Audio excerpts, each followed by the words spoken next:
This all took place a while ago, and a close friend suggested that I share my divorce story here. Please excuse any unusual writing. This is my first time posting here. I'm a 37-year-old male and my wife is 31. It began a few years ago, and I thought we were a happy, typical suburban couple. Despite being together for a long time, I never saw this coming. Our marriage was quite trouble-free, even before we got married. We had an open relationship without any problems. We were financially stable, had a satisfying bed life, and had a strong love and respect for each other. We're the parents of 2 kids, a 16-year-old girl and a 9-year-old boy. I believed our social life was healthy, but we hit a rough patch that many married couples go through. Both of us were working long hours and not spending enough time together, which started affecting our marriage. Additionally, I noticed that she was frequently on her phone, texting with her girlfriends. Initially, I didn't pay much attention to it, but her behavior started to change. She became overly protective of her phone and distant toward our kids and me. These were clear warning signs that concerned me, so I made a greater effort to leave work on time, help with household tasks, spend quality time with her, and be more emotionally present. Despite my efforts, the gap between us seemed to grow wider over a few weeks. She appeared even more detached, and I discovered her affair on our son's 8th birthday. We had a full house with family, friends, and colleagues in attendance. Her parents were there too, and we were all enjoying ourselves. When it was time for my son to blow out the candles, she handed me her phone to take a picture of her, my son, her friends, and her parents. Just as I was about to snap the photo, a text message notification appeared. The message said, "I love you very much, baby. I miss you." I don't know how long I stood there in shock, but it must have been more than a minute. "I miss you." My ex-wife's voice brought me back to reality, and I managed to force a smile as I took the photo. I have to give myself credit for how composed I appeared that night, maintaining my composure and putting on a smile. However, my thoughts were racing. The number wasn't saved in her phone, leaving me clueless about the person she was having an affair with. I wondered how long the affair had been going on and whether they were intimate. It was evident that they were. Later that night, after we finished cleaning up, I put the kids to bed and headed to our bedroom. She was fast asleep, exhausted from the party. Quietly, I retrieved her phone from under her pillow and went to the bathroom. I checked her emails, texts, and every possible message. I attempted to access her messenger, but I didn't know the password, and she had deleted the texts. She had been cautious, explaining why I hadn't noticed it earlier. Frustrated and angry, I returned to bed, staring at the woman I had faithfully been with for years, vowing to uncover the truth. A few days later, I arrived home early to spend time with the kids. She was out grocery shopping. I decided to charge the kids' phone, which was her old tablet phone we left for emergencies. My 8-year-old son used it to watch Sid the Science Kid.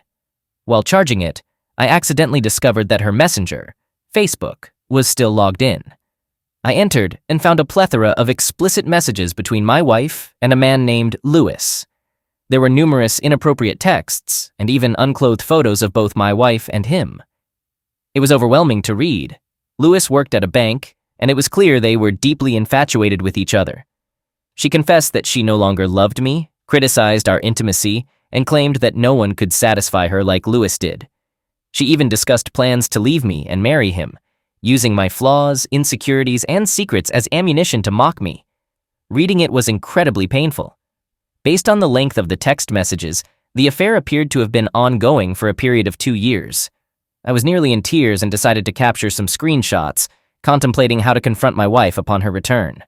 Suddenly, a text message arrived from the person I'll refer to as Craphead, asking if their plans for the weekend were still on.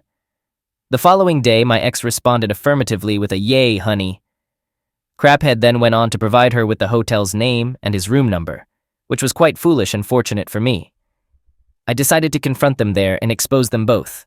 I knew their location and room number, so all I had to do was set up the perfect surprise. My primary concern was for my children and the impending changes in our lives. When my wife returned from the supermarket, I couldn't bring myself to look her in the eye, so I left the house. I consulted with a lawyer, explored my legal options, had a few drinks, and started devising my plan. Surprisingly, the next day, my wife began to act exceptionally kind towards me. She proposed a spa weekend with her friends to relax and, upon her return, suggested we go on vacation to rekindle our relationship and focus on our marriage. I wholeheartedly agreed, assuring her it was a fantastic idea and that I was willing to do anything to strengthen our bond. I contacted my attorney and asked them to draft a comprehensive separation agreement that included a move-out deadline for my wife, weekend visitation rights, and the suspension of child support until the divorce was finalized. She had no idea of my intentions. Once she prepared to leave for her spa weekend and expressed her love for me, I wished her to have a good time. As soon as she was gone, I went to the bank, closed our joint and money market accounts, and obtained a cashier's check for her portion, depositing my half into my new account. I return to the house and head to my office, where I print around 35 pages of Facebook screenshots. I delay my departure intentionally, wanting my wife and Craphead to become more comfortable before my arrival. I also make a call to her parents, inviting them to join me for a surprise. They express initial concern and inquire about the nature of the surprise, but I manage to reassure and persuade them to come along. Additionally, I managed to contact Lewis's wife through his Facebook account, which wasn't too challenging. Initially, I attempted to call her, but there was no answer. Consequently, I decided to drive to her address and explain the situation to her. At first, she breaks down, but eventually she agrees to come. We arrive at the hotel around 12:30, and her parents are already there. We proceed directly to the hotel room. Her parents remain puzzled, questioning if everything is okay and wondering about my wife's whereabouts. They are completely unaware of what's happening or who Lewis's wife is, and I take the time to calm them down. Upon reaching their room, I knock and introduce myself as the hotel manager, requesting to speak with Lewis. Craphead opens the door, wrapped in just a towel, and I can vividly recall the look of shock on his face. He turns pale, attempts to speak but is interrupted when his wife strikes him hard across the face and departs, with him following. Inside, I hear my wife calling, asking, "Who is it, babe?" I enter the room with her parents, finding my wife wearing only a towel. She turns pale upon seeing us, bursts into tears, and her mother joins in. As the supposed golden child of her parents, she begins to offer excuses and denials, claiming it's not what it appears to be, etc. I inform her that I'm not there to argue, hand her the divorce papers, and provide her with the printed out texts. I also mention that I intend to email them to everyone we know and give a copy to our daughter so that she can see the true nature of her mother. She had a breakdown, and I could tell she was worried about her professional reputation and how her kids would perceive her. I handed her a check for half of the money in our joint account and informed her that I had withdrawn my share from all our other shared accounts. This gave her the means to find a new place. She started crying even more, and her parents remained silent, shedding tears as they stood in the lobby. I could sense the whirlwind of emotions and thoughts racing through her mind. She asked me why I was doing this to her, but we both knew she had brought this upon herself. I told her to sign the divorce papers and leave them at the house when she came to collect her belongings.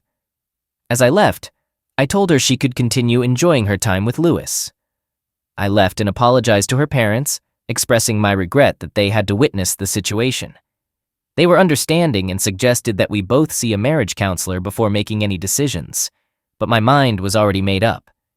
As I walked out, I passed by Lewis and his wife, who were having a heated argument downstairs. I couldn't help but smile a little, thinking he deserved it. We exchanged some heated words, and he asked if I was happy, to which I shouted, "Yes." I got into my car, shed a few tears, but managed to compose myself enough to drive away. I didn't know what she did that evening or over the weekend, but she bombarded me with texts and calls, wanting to talk. I turned off my phone. On Monday, she came to talk to the kids, explaining that Mommy and Daddy needed some time apart but still loved them. She continued to apologize and expressed her desire to reunite the family, admitting that she didn't know what she was doing. I had no intention of ever taking her back. She had betrayed me. Mrs. Lewis also called later to thank me for my actions, and we became good friends. She eventually filed for divorce herself. We went to court, and I believe the judge felt sympathy for me. He asked for statements from the kids regarding whom they wanted to stay with, and they both chose to stay with me in the house they had grown up in. My ex-wife shed tears. When the divorce was finalized, I acquired the house and had to buy out some of her ownership share, which wasn't much of a hassle. I also gained primary custody of the kids. The children are content and doing well. She continues to call, suggesting that we reconcile, but that's never going to happen. Update. Hey, I wanted to provide an update since many people have been messaging me personally asking for one. It's been several months since the divorce, and I'm doing well, settled in comfortably with the kids. The atmosphere in the house has been somewhat strange. The living room, where we used to spend most of our time as a family, has turned into an almost deserted area that none of us frequents, including the kids. I've also intentionally been working late often to avoid dwelling on it too much. I've been completely ignoring her, but after learning about the 180, I've started to implement it and be civil, though somewhat distant, in my interactions with her. I'm glad I took this approach because I was beginning to feel like a heartless person by completely ignoring her. It wasn't the right way to behave, and I ended up feeling like the one who had wronged her instead of the other way around. The only time I deviated from the 180 inches was when I walked into the bathroom last weekend. She had come over to see the kids, and I found her sitting on the floor near the bathtub, crying. I helped her up and gave her a hug, though it was more of a comforting gesture rather than one filled with affection. The sad part is that I'm so distrustful of her now that I wouldn't be surprised if she was waiting for me to arrive just to put on a show. However, I've completely moved on from my ex. She occasionally visits to see the kids and boasts about how she's willing to do anything and everything to salvage our marriage, eager to prove that her actions were just a foolish mistake. She appears to be in a terrible state. She lost her job and looks physically worn down. I'm convinced she would say anything to escape her current life. Her boss discovered our divorce, and after hearing the story was displeased, leading to her termination. I heard that she and Lewis decided to stay together for a while. I suppose she might have been trying to make me jealous or something, but it doesn't matter at this point. I meant every word I said in my original post. Every bit of love I had for her evaporated into thin air when I read the hurtful things she said. I no longer view her as my true love, the person I could confide in and trust with my life. Instead, I see her as someone disposable, someone who needs to be removed before causing further harm. She attempted to convince me to reach a compromise, suggesting that in 3 or 4 months we could reevaluate our situation and consider couples counseling before giving up entirely. I'm not going along with that plan. The idea of spending Christmas in the same house as my wife makes me feel physically unwell. She'll want to make it all seem perfect, but I'm not interested. Her friends are now on my side. They've been informing me about everything happening with her. Lewis had a really rough time during his divorce. He faced significant losses, including his child and their home. He even started showing up at my house some days after his divorce. He looked like a complete wreck, a man who had lost everything.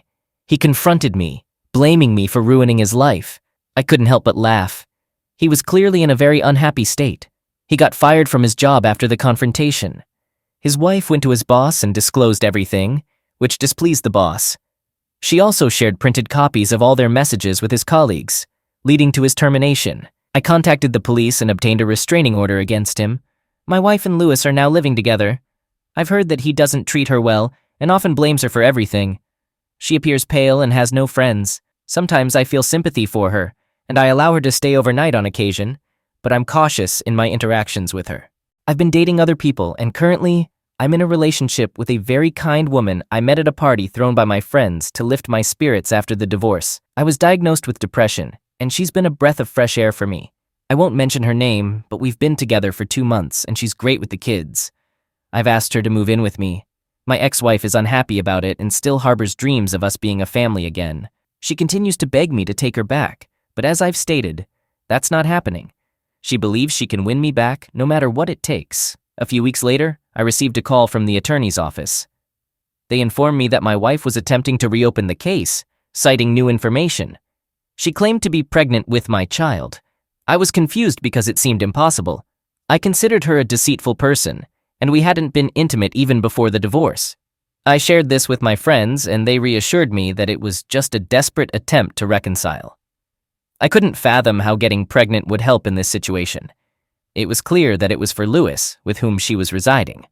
The lawyer told me not to worry and mentioned that she would need to undergo a paternity test to establish my fatherhood. I genuinely worry about her mental health, and I think she should consider seeing a psychologist. The next day, she comes over and informs my girlfriend that she's pregnant with my child, emphasizing that she's the mother of my kids. I promptly ask her to leave and make it clear that if she wants to see her children, they should visit her at her place, and she should never return here. She reacts with screams and shouts. She refuses to undergo a paternity test but insists to anyone who will listen that the child is mine, all while accusing me of orchestrating this situation to replace her with a new wife. Some weeks later, Lewis's wife contacts me and reveals that she's reconciling with him. She confesses that she still loves him and believes he's endured enough. She mentions that he'll be moving back in with her soon. I share the news about my ex and her baby, and she expresses her intention to work things out. Without hesitation, Lewis leaves my ex and returns home, leaving her alone and pregnant. I empathize with her suffering, but it's clear that she brought this upon herself. I'm contemplating marrying my new girlfriend, relocating from this house, and embarking on a fresh start in life.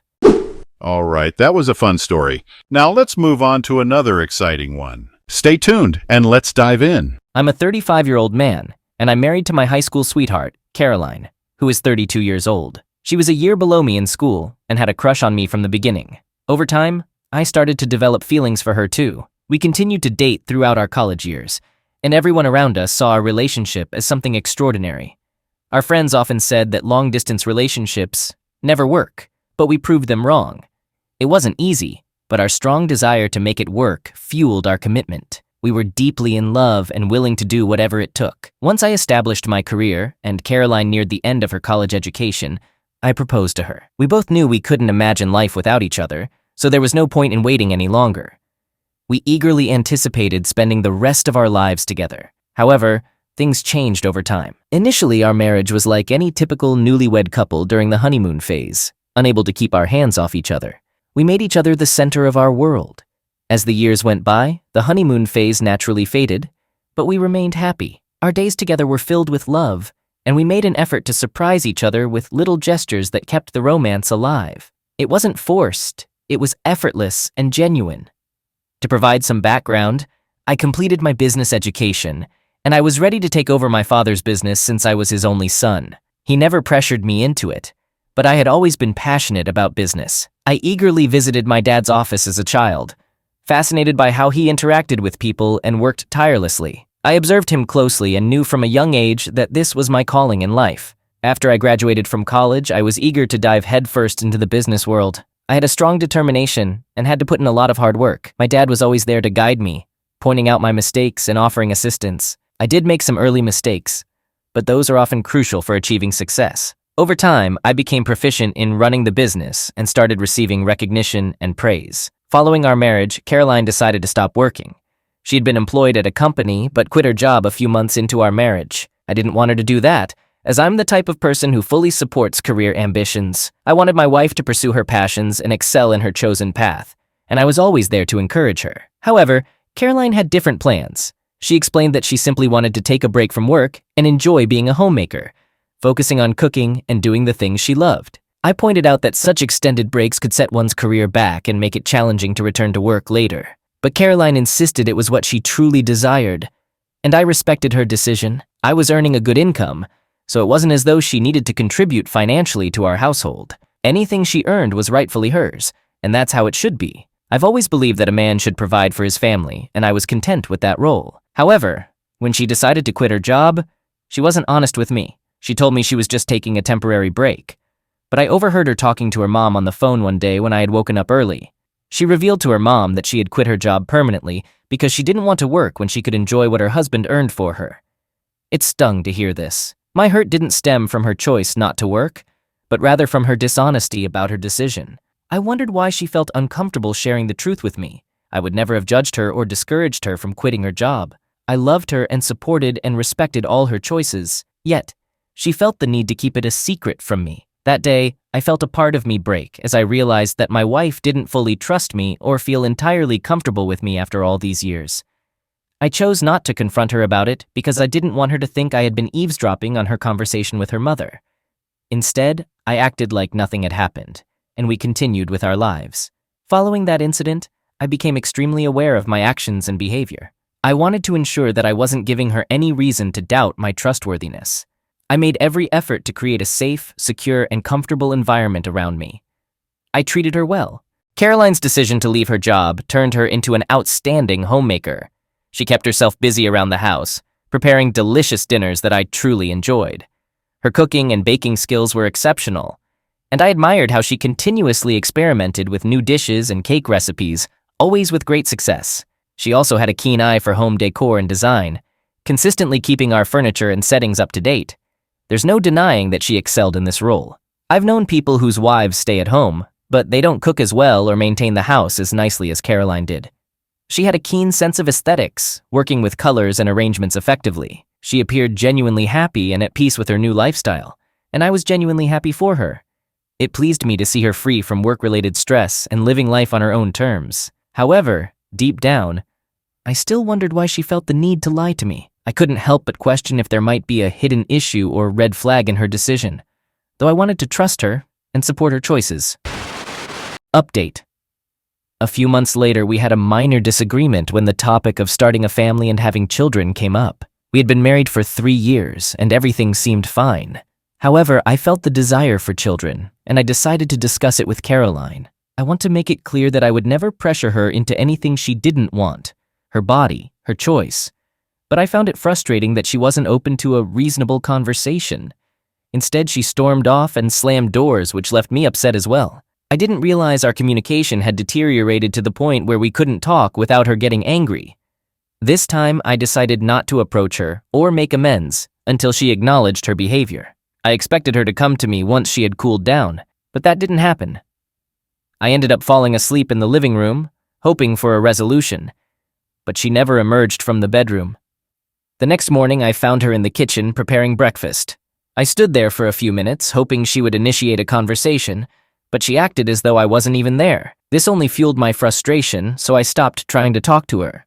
I figured that if it didn't matter to her, then why should I bother? I went to my office and followed my usual routine. I had hoped to receive a text from Caroline, but I was disappointed when no message came. In the evening, I returned home as usual, and was surprised to find that Caroline was not there. This was unusual because she typically didn't go out at that time without informing me. I found it odd, but I went to the kitchen in the hope of finding a note, but there was nothing. I checked my phone again for any messages or voicemails, but there were none. I even tried calling her, but she didn't answer. I also noticed that she hadn't prepared lunch or dinner, which was a rare occurrence. I waited for her to return, and during that time, I decided I wasn't really angry anymore. I thought I would make amends and explain what I meant the previous day. Knowing Caroline's love for pasta, I decided to prepare it for us. After making the pasta, I checked my phone once more for updates, but there was still no response from her. My worry grew because her behavior was not normal, and I began to fear that something might be wrong. I reached out to some of her friends, but none of them knew her whereabouts. My anxiety escalated, and I started imagining all sorts of unsettling scenarios. I was becoming increasingly anxious.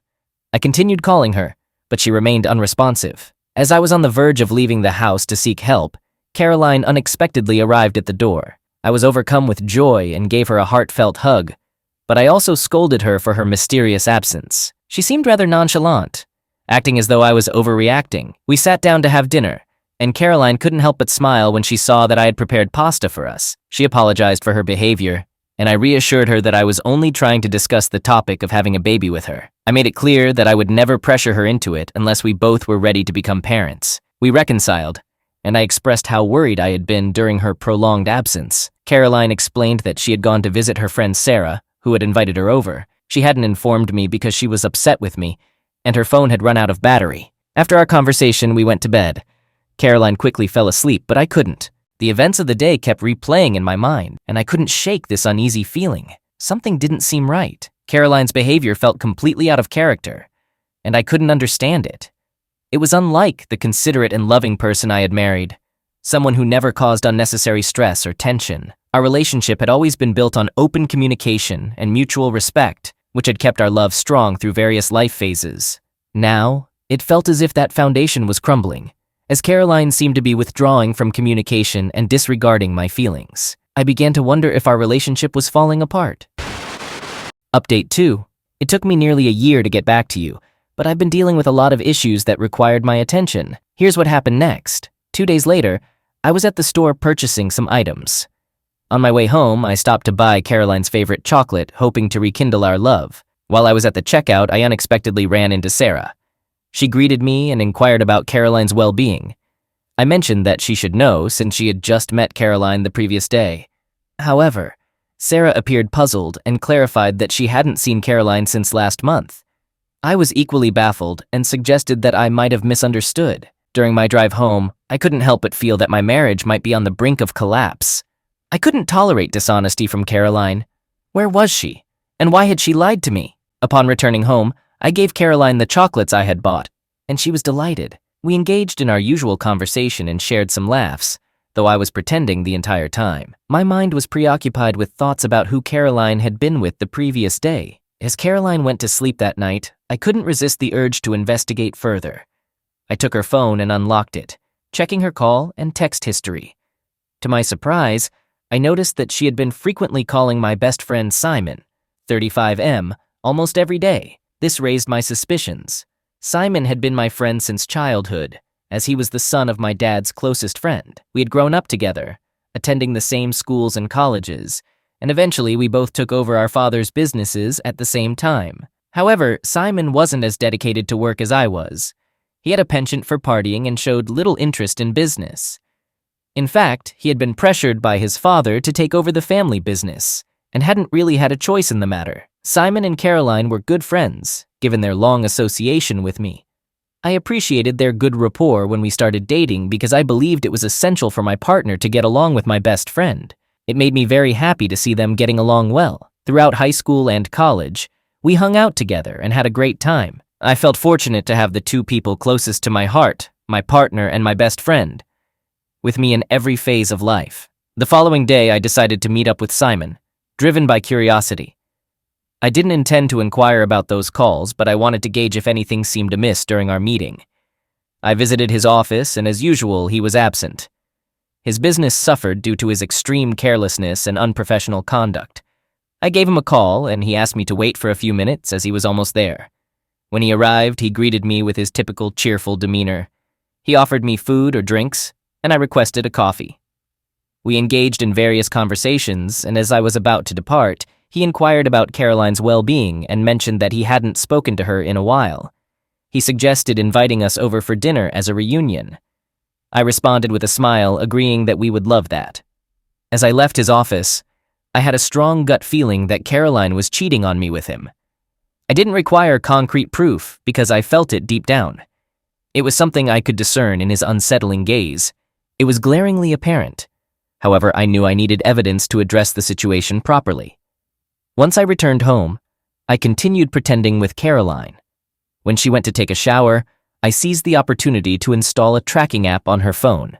This app allowed me to access her phone, view her texts, calls, and monitor all her activities. I was prepared to gather incriminating evidence to proceed with a divorce. The following morning, my first action was to contact my lawyer. We had a detailed discussion about the situation, and I expressed my desire not to share any assets with Caroline after the divorce. I firmly believed she didn't deserve a single penny. The lawyer explained that if the evidence was substantial enough, she might not receive any financial benefit from the divorce. I was determined to ensure that outcome. I closely monitored Caroline's phone, and soon enough I obtained the crucial evidence I needed. Their text exchange was revolting and deeply unsettling. Caroline mentioned her intention to file for divorce within a few weeks, and that she planned to share whatever she gained with Simon, with the intent of marrying him. It became evident that she was genuinely in love with Simon, which added to my pain. I captured screenshots of the texts, providing me with the vital evidence to strengthen my case. I promptly sent these to my lawyer, who expressed optimism about our prospects. He initiated the divorce proceedings and filed a lawsuit against Caroline as well. I made a deliberate decision not to return home that day. I was determined to only engage with her in the courtroom, refraining from any communication or interaction. Her presence had become intolerable to me. I rented an apartment, recognizing that it would be a while before the case concluded, and I couldn't bear to be around her. Caroline received the divorce notice, and I'm certain it came as a shock to her. She bombarded me with numerous texts, inquiring about the notice and my whereabouts. Nevertheless, I chose not to respond. She was about to face severe consequences in various ways. The legal proceedings commenced, and I had to appear in court, where everything seemed to be in my favor, due to the solid evidence I had gathered. The legal proceedings continued for several months, ultimately concluding in my favor. Throughout those months, Caroline attempted to reconcile and apologize, but I maintained a facade of indifference. I refused to allow myself to acknowledge the pain I was enduring. In the end, Caroline received very little in the divorce because her intentions had been glaringly evident to everyone. She had no savings, having not worked since our marriage. Her presence in my life had been driven by my financial status, and she had been unfaithful with my best friend. It was clear that my best friend, Simon, was also motivated by my wealth and success, seeking to gain access to it through my wife. I never engaged in conversation with Simon again, and he wisely avoided contacting me, likely anticipating a negative reaction. As expected, Simon did not marry Caroline. His primary goal had been financial gain from her, which did not materialize. Upon learning the truth about Simon's actions through my father, Simon's own father felt immense disappointment and disgust toward his son. Simon had been devaluing his father's business while I managed to elevate my own. Dealing with the trauma of being betrayed by both my wife and my best friend was incredibly challenging. I had lost two of the closest individuals who had been by my side for a significant portion of my life. Life had taken on a harsh and unattractive appearance, leading to my depression. Fortunately, my parents provided unwavering support throughout this ordeal. They stood by me at every step, and my mother persuaded me to seek therapy as a means of addressing my emotions properly. Although I had been initially reluctant, I followed her advice and was grateful that I did. Therapy allowed me to heal and cope with my grief more effectively, preventing me from sinking into a state of despair and depression. Several months later, I encountered Simon, and during those difficult days, I couldn't restrain myself from expressing my anger towards him. I nearly resorted to physical violence, but office personnel intervened to prevent any altercation. Later on, I learned that Simon's business was on the brink of collapse due to his own recklessness and incompetence. He had incurred significant losses and faced numerous challenges as a result. I immersed myself in my business once more because it helped me to forget all the troubles that had befallen me. With time, I improved, as it has a way of helping you forget many things. I've managed to overcome the intense pain that was thrust upon me. I take pride in the person I've become and the position I hold today, despite facing numerous challenges in life. The ease with which I can now write about my pain is a clear indication that I have moved forward.